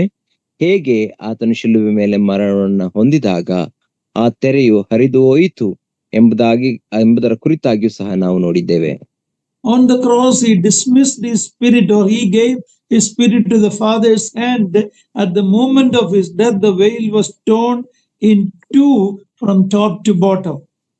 ಶಿಲುಬೆ ಮೇಲೆ ಆತನು ಪ್ರಾಣವನ್ನ ಬಿಟ್ಟಾಗ ತನ್ನ ಆತ್ಮವನ್ನ ತಂದೆಯಾದ ದೇವರ ಕೈಗೆ ಒಪ್ಪಿಸಿಕೊಟ್ಟನು. ಆ ಸಂದರ್ಭದಲ್ಲಿ ಈ ಪರಿಶುದ್ಧ ಸ್ಥಳವನ್ನ, ಮಹಾಪರಿಶುದ್ಧ ಸ್ಥಳವನ್ನ ಬೇರ್ಪಡಿಸಿದಂತ ತೆರೆಯು ಮೇಲಿನಿಂದ ಕೆಳಗಡೆವರೆಗೂ ಹರಿದು ಹೋಯಿತು. This was torn from top to bottom. It was God who did that. It was not any man's hand. ಮೇಲಿನಿಂದ ಕೆಳಗೆ ಹರಿಯಲಿಕ್ಕೆ ಯಾವ ಮನುಷ್ಯನಿಂದಲೂ ಸಾಧ್ಯವಿಲ್ಲ. ಅದು ದೇವರ ಕಾರ್ಯವೇ ಆಗಿತ್ತು. ದೇವರೇ ಮಾಡಿದಂತ ಕಾರ್ಯ ಅದಾಗಿದೆ. That veil was torn, representing how Jesus' body was torn or broken, and a new way was made for us. ಆ ತೆರೆಯು ಹರಿಯಲ್ಪಟ್ಟದ್ದು ನಮ್ಮ ಕರ್ತನ ಅಂತ ಯೇಸು ಕ್ರಿಸ್ತನ ಮೂಲಕ ನಮಗೆ ಹೇಗೆ ಹೊಸ ದಾರಿಯು ಏರ್ಪಡಿಸಲ್ಪಟ್ಟಿತು ತಂದೆಯಾದ ದೇವರ ಬಳಿಗೆ ಹೋಗಲು ಎಂಬುದನ್ನ ಸೂಚಿಸುತ್ತದೆ. His body was considered a veil, and it was torn, it was broken, and we have access to the presence of God today. ಆತನ ದೇಹವು ಸಹ ತೆರೆ ಎಂಬುದಾಗಿ ಎಣಿಸಲ್ಪಟ್ಟಿತು. ಆ ತೆರೆಯು ಹರಿಯುವುದರ ಮೂಲಕ, ಜಜ್ಜುವುದರ ಮೂಲಕ ನಾವು ದೇವರ ಸನ್ನಿಧಿಗೆ ಹೋಗಲಿಕ್ಕೆ ಒಂದು ಹೊಸ ಮಾರ್ಗವಾಯಿತು. That way into God's presence was closed earlier. It was open now for any sinner who believe and come to the Lord. ದೇವರ ಸನ್ನಿಧಿಗೆ ಹೋಗುವಂತಹ ಆ ಒಂದು ಮಾರ್ಗವು ಈ ಹಿಂದೆ ಅದು ಮುಚ್ಚಲ್ಪಟ್ಟಿತ್ತು. ನಮ್ಮ ಕರ್ತನಾಂತ ಯೇಸು ಕ್ರಿಸ್ತನ ಮರಣದ ಮೂಲಕ ಅದು ತೆರೆಯಲ್ಪಟ್ಟಿದೆ. ಈಗ ತೆರೆದ ದಾರಿಯಾಗಿ ಎಲ್ಲಾ ಪಾಪಿಗಳಿಗೂ ಅದು ಮುಕ್ತವಾಗಿ ದೊರೆಯುವಂತದ್ದಾಗಿರುತ್ತದೆ. The only way to get to God is to the Holy of Holies is through the Lord Jesus Christ and his death on the cross. ದೇವರ ಬಳಿಗೆ ಹೋಗಲಿಕ್ಕೆ ಇರುವಂತಹ ಅಥವಾ ಮಹಾಪರಿಶುದ್ಧ ಸ್ಥಳಕ್ಕೆ ಹೋಗಲಿಕ್ಕೆ ಇರುವಂತಹ ಒಂದೇ ಮಾರ್ಗ ಅದು ನಮ್ಮ ಕರ್ತನಾಂತ ಯೇಸು ಕ್ರಿಸ್ತನಾಗಿದ್ದಾನೆ. ಅದು ಶಿಲುಬೆ ಮೇಲೆ ಆತನು ಮಾಡಿ ಮುಗಿಸಿದಂತಹ ಕಾರ್ಯದ ಮೇಲೆ ನಂಬುವುದರ ಮೂಲಕ ದೊರೆಯುವಂತ ದಾರಿಯಾಗಿದೆ. That Holy of Holies represent the very presence of God, and entry to that is only through the Lord Jesus Christ. That's why he said in John 14:6, I am the way, the truth and the life. ಮಹಾಪರಿಶುದ್ಧ ಸ್ಥಳಕ್ಕೆ ಅಥವಾ ದೇವರ ಪ್ರಸನ್ನತೆಗೆ ಹೋಗಲಿಕ್ಕೆ ಇರುವಂತಹ ಒಂದೇ ಮಾರ್ಗವು ನಮ್ಮ ಕರ್ತನಾಂತ ಯೇಸು ಕ್ರಿಸ್ತನೆಂಬಂತಹ ಮಾರ್ಗವಾಗಿದ್ದಾನೆ. ಆದ ಕಾರಣವೇ 14ನೇ ಅಧ್ಯಾಯ ಯೋಹಾನನ ಸುವಾರ್ತೆಯಲ್ಲಿ ನಮ್ಮ ಕರ್ತನಾಂತ ಯೇಸು ಕ್ರಿಸ್ತನು ಹೇಳಿದ ಮಾತೇನೆಂದರೆ, ನಾನೇ ಮಾರ್ಗವು ಸತ್ಯವೂ ಜೀವವೂ ಆಗಿದ್ದೇನೆ. Jesus in John 10 said, all who came before me, they were thieves. ಯೋಹಾನನ ಸುವಾರ್ತೆ 10ನೇ ಅಧ್ಯಾಯದಲ್ಲಿ ನಮ್ಮ ಕರ್ತನಾಂತ ಯೇಸು ಕ್ರಿಸ್ತನು ಹೇಳಿದ ಮಾತೇನೆಂದರೆ, ನನ್ನ ಹಿಂದೆ ಬಂದವರೆಲ್ಲರೂ, ನನಗಿಂತ ಮುಂಚೆ ಬಂದವರೆಲ್ಲರೂ ಅವರು ಕಳ್ಳರಾಗಿದ್ದರು. But I am the door to the sheep. ಆದರೆ ಕುರಿಗಳು ಹಾದು ಹೋಗಲಿಕ್ಕೆ ಇರುವಂತಹ ಒಂದೇ ಬಾಗಿಲು ನಾನಾಗಿದ್ದೇನೆ ಎಂಬುದಾಗಿ ಹೇಳಿದನು. This statement of the Lord is an exclusive statement. I am the way. That means there's no other way. This is what offends many of the people in our country. ನಮ್ಮ ಕರ್ತನಾಂತ ಯೇಸು ಕ್ರಿಸ್ತನು ಹೇಳಿದಂತಹ ಒಂದು ಮಾತು, ಕೇವಲ ಆತನು ಮಾತ್ರ ಹೇಳಿರುವಂತಹ ಮಾತು ಇದಾಗಿದೆ. ಅದೇನೆಂದರೆ, ನಾನೇ ಮಾರ್ಗ, ಅದೊಂದೇ ಮಾರ್ಗ ಎಂಬುದಾಗಿ ಆತನು ಹೇಳಿರುವ ಕಾರಣದಿಂದ ಇಂದು ನಮ್ಮ ದೇಶದಲ್ಲಿ ಅನೇಕರಿಗೆ ಇದು ಕಷ್ಟವನ್ನ ಕೊಡುವಂಥದ್ದು ಅಥವಾ ಅವರಿಗೆ ಇಷ್ಟವಿಲ್ಲದ ಮಾತು ಇದಾಗಿದೆ. But that is the word of God. He is the only way. ಆದರೆ ಅದು ನಮ್ಮ ಕರ್ತನಾಂತ ಯೇಸು ಕ್ರಿಸ್ತನ ದೇವರ ಮಾತು ಅದಾಗಿದೆ. ಏನೆಂದರೆ, ಆತನೊಬ್ಬನೇ ದೇವರ ಬಳಿಗೆ ಹೋಗಲಿಕ್ಕಿರುವಂತ ಮಾರ್ಗ. English statement saying that all roads lead to Rome. English ಭಾಷೆಯಲ್ಲಿ ಒಂದು ಮಾತುಂಟು, ಏನೆಂದರೆ ಎಲ್ಲಾ ದಾರಿಗಳು ಅದು ರೋಮ್ ನಗರಕ್ಕೆ ಕೊಂಡೊಯ್ಯುತ್ತವೆ. Yeah, but not all ways goes to heaven or to God's presence. There's only one way. ಆದರೆ ಪರಲೋಕಕ್ಕೆ ಅಥವಾ ದೇವರ ಬಳಿಗೆ ಹೋಗಲಿಕ್ಕಿರುವಂತಹ ಎಲ್ಲಾ ಮಾರ್ಗಗಳು ಇಲ್ಲ, ಬದಲಾಗಿ ಯೇಸು ಕ್ರಿಸ್ತನೊಬ್ಬನೇ ದೇವರ ಬಳಿಗೆ ಹೋಗಲಿಕ್ಕಿರುವಂತಹ ಮಾರ್ಗ. Some believe if you are sincere, you can go to God. ಕೆಲವರು ಈ ರೀತಿ ನಂಬುತ್ತಾರೆ, ಏನಂದರೆ ನೀನು ಯಥಾರ್ಥತೆ ಉಳ್ಳವನಾಗಿದ್ದರೆ ದೇವರ ಬಳಿಗೆ ಹೋಗುತ್ತಿ. That is a lie. There is only one way, through the broken or the torn veil, the body of Jesus Christ, or what he has done on the cross. That's the only way to heaven. ಅದು ಸುಳ್ಳಾಗಿದೆ. ಆದರೆ ನಮ್ಮ ಕರ್ತನಾದಂತ ಯೇಸು ಕ್ರಿಸ್ತನೆಂಬಂತಹ ತೆರೆ, ಅದು ಅರಿಯಲ್ಪಟ್ಟಂತಹ ಆತನ ದೇಹದ ಮೂಲಕ, ಆತನು ಮಾಡಿದಂತಹ ದಾರಿಯ ಮೂಲಕವಷ್ಟೇ ನಾವು ಪರಲೋಕವನ್ನ ಅಥವಾ ದೇವರ ಸನ್ನಿಧಿಯನ್ನು ಪ್ರವೇಶಿಸಲು ಸಾಧ್ಯ. When I share the gospel with people, when they get offended by the statement that Jesus is only the way, I tell them that even if you don't believe in Jesus Christ, don't say that all the ways are the same. Don't say that. ನಾನು ಸುವಾರ್ತೆಯನ್ನ ಹಂಚಿಕೊಳ್ಳುವಾಗ ಯೇಸು ಕ್ರಿಸ್ತನೊಬ್ಬನೇ ಮಾರ್ಗ ಎಂಬುದಾಗಿ ಹೇಳುವಾಗ ಅನೇಕರು ಬೇಜಾರು ಮಾಡಿಕೊಳ್ಳುತ್ತಾರೆ, ಕೋಪಿಸಿಕೊಳ್ಳುತ್ತಾರೆ. ಆದ್ರೆ ನಾನು ಅವರಿಗೆ ಹೇಳುವುದೇನೆಂದರೆ, ನೀವು ಯೇಸು ಕ್ರಿಸ್ತನನ್ನ ನಂಬದೆ ಹೋದ್ರೂ ಪರವಾಗಿಲ್ಲ, ಆದರೆ ಎಲ್ಲಾ ಮಾರ್ಗಗಳು, ಎಲ್ಲಾ ದಾರಿಗಳು ಆತನ ದೇವರ ಬಳಿಗೆ ನಡೆಸುತ್ತವೆ ಎಂಬುದಾಗಿ ಹೇಳಬೇಡ್ರಿ ಎಂಬುದಾಗಿ ಹೇಳುತ್ತೇನೆ. Apostle Peter in Acts 4 says, there's no other name under the heaven, above the earth, whereby a man may be saved. There's only one way. ಅಪೊಸ್ತಲನಾದಂತಹ ಪೇತ್ರನು ಅಪೊಸ್ತಲರ ಕೃತ್ಯ 4ನೇ ಅಧ್ಯಾಯದಲ್ಲಿ ಹೇಳಿದ್ದಾನೆ, ಏನೆಂದರೆ ಆಕಾಶದ ಕೆಳಗೆ ಮನುಷ್ಯರೊಳಗೆ ಕೊಡಲ್ಪಟ್ಟಿರುವಂತಹ ಯಾವ ಹೆಸರುಗಳಿಂದಲೂ ರಕ್ಷಣೆ ಆಗುವುದಿಲ್ಲ, ಆ ಹೆಸರಿನಿಂದಲೇ, ಅಂದರೆ ನಮ್ಮ ಕರ್ತನಾದಂತ ಯೇಸು ಕ್ರಿಸ್ತನ ಹೆಸರಿನಿಂದಲೇ ರಕ್ಷಣೆ ಒಬ್ಬ ಮನುಷ್ಯನಿಗೆ ಉಂಟಾಗುವಂತದ್ದಾಗಿರುತ್ತದೆ. You and I don't need to compromise this. We can tell it as it is, that he is the only way. ನಾನು ನೀವು ಈ ಮಾತನ್ನ ಅಥವಾ ಈ ಸತ್ಯಾಂಶವನ್ನ ಹೊಂದಾಣಿಕೆ ಮಾಡಿಕೊಳ್ಳುವಂತಹ ಮುಚ್ಚಿಡುವ ಅವಶ್ಯಕತೆ ಇಲ್ಲ. ನಾವು ಹೇಳಲೇಬೇಕು, ಏನೆಂದರೆ ಆತನೊಬ್ಬನೇ ಮಾರ್ಗ. For many people, this is a narrow statement. ಅನೇಕರಿಗೆ ಇದು ಒಂದು ಸಂಕುಚಿತವಾದಂತಹ ಅಥವಾ ಸಂಕುಚಿತ ಮನೋಭಾವನೆಯ ಮಾತು ಎಂಬುದಾಗಿ ನೆನೆಸುತ್ತಾರೆ. But of course, we know that the way to heaven is a narrow way. ಆದರೆ ನಮಗೆ ಗೊತ್ತು, ಏನೆಂದರೆ ಪರಲೋಕಕ್ಕೆ ಹೋಗುವಂತಹ ಮಾರ್ಗ ಅದು ಬಿಕ್ಕಟ್ಟಾದಂತಹ ಮಾರ್ಗ. So this veil is a wonderful picture of the humanity of Christ, or the body of Christ. ಆದ್ದರಿಂದ ಈ ದೇವದರ್ಶನದ ಗುಡಾರದ ತೆರೆಯು ನಮ್ಮ ಕರ್ತನಾದಂತ ಯೇಸು ಕ್ರಿಸ್ತನ ಮನುಷ್ಯತ್ವವನ್ನ ಅಥವಾ ಆತನ ದೇಹವನ್ನ ನಮಗೆ ಸೂಚಿಸುವಂತದ್ದಾಗಿದೆ. It is the breaking of that body on the cross, followed by his resurrection, that saves a sinner. ಆ ದೇಹವನ್ನ ಶಿಲುಬೆ ಮೇಲೆ ಮುರಿಯಲ್ಪಡುವುದರ ಮೂಲಕ ಮತ್ತು ಆತನ ಪುನರುತ್ಥಾನದ ಮೂಲಕ ಒಬ್ಬ ಪಾಪಿಯು ರಕ್ಷಿಸಲ್ಪಡುತ್ತಾನೆ. That is the gospel. Make sure that we make it very clear when we talk. It is not only the death, but the resurrection. The death and the resurrection combined is the gospel. ಇದೇ ಆ ಸುವಾರ್ತೆಯಾಗಿದೆ. ಈ ಸುವಾರ್ತೆಯನ್ನ ನಾವು ಹಂಚಿಕೊಳ್ಳುವುದನ್ನ ಮರೆಯದೇ ಇರೋಣ. ಏನೆಂದರೆ ನಮ್ಮ ಕರ್ತನಾದಂತ ಯೇಸು ಕ್ರಿಸ್ತನ ಮರಣ ಮತ್ತು ಪುನರುತ್ಥಾನವೇ ಆ ಸುವಾರ್ತೆಯಾಗಿದೆ. ಅದನ್ನ ನಾವು ಎಂದಿಗೂ ಹಂಚಿಕೊಳ್ಳದೆ ಇರಬಾರದು, ಹಂಚಿಕೊಳ್ಳಬೇಕು. Jesus Christ's spotless life on earth couldn't save anyone. ಯೇಸು ಕ್ರಿಸ್ತನ ಪಾಪರಹಿತ ಜೀವಿತ ಈ ಲೋಕದಲ್ಲಿ, ಆತನು ಜೀವಿಸಿದ ಪಾಪರಹಿತ ಜೀವಿತ ಯಾರನ್ನು ರಕ್ಷಿಸಲು ಸಾಧ್ಯವಿಲ್ಲ. It only will condemn us when we compare our life with him. ಆತನ ಜೀವಿತಕ್ಕೆ ನಮ್ಮ ಜೀವಿತವನ್ನು ಹೋಲಿಸಿಕೊಳ್ಳುವಾಗ ನಮ್ಮನ್ನ ಅದು ಪಾಪಿ, ಈತನು ಮರಣಕ್ಕೆ ಯೋಗ್ಯನು ಎಂಬುದಾಗಿ ಅದು ತಪ್ಪು ಹೊರಿಸುತ್ತದೆ. Many leaders in our country, they like the Sermon on the Mount. They saw high standard in it, and they said, oh, that is how you go to heaven. Sermon on the Mount is not about how you go to heaven, but that is the lifestyle of those who are already going to heaven, the children of God. ಆದ್ದರಿಂದ ಅನೇಕ ನಾಯಕರುಗಳು ಮತ್ತು ಯೇಸು ಕ್ರಿಸ್ತನ ಮಾತುಗಳನ್ನ ಮೆಚ್ಚುವಂತಹ, ಆತನ ಪರ್ವತ ಪ್ರಸಂಗವನ್ನ ಮೆಚ್ಚುವಂತಹ ಅನೇಕ ಜನರು ಹೇಳುತ್ತಾರೆ, ಓ, ಈ ಪರ್ವತ ಪ್ರಸಂಗದ ಮಾತುಗಳ ಮೂಲಕ ನಾವು ಪರಲೋಕವನ್ನ ಸೇರಬಹುದೇ ಎಂಬುದಾಗಿ ನೆನೆಸುತ್ತಾರೆ. ಅದು ಹಾಗೆ ಅಲ್ಲ, ಬದಲಾಗಿ ಈಗಾಗಲೇ ಪರಲೋಕವನ್ನ ಸೇರಲು ನೇಮಿಸಲ್ಪಟ್ಟವರ ಜೀವನ ಶೈಲಿಯೇ ಆ ಪರ್ವತ ಪ್ರಸಂಗವಾಗಿರುತ್ತದೆ. When I compare my life with the life of Jesus on the earth, it can only condemn me, because I fall short and his standard is very high, is perfection. But when I look at the cross and the resurrection, that is where a sinner has hope.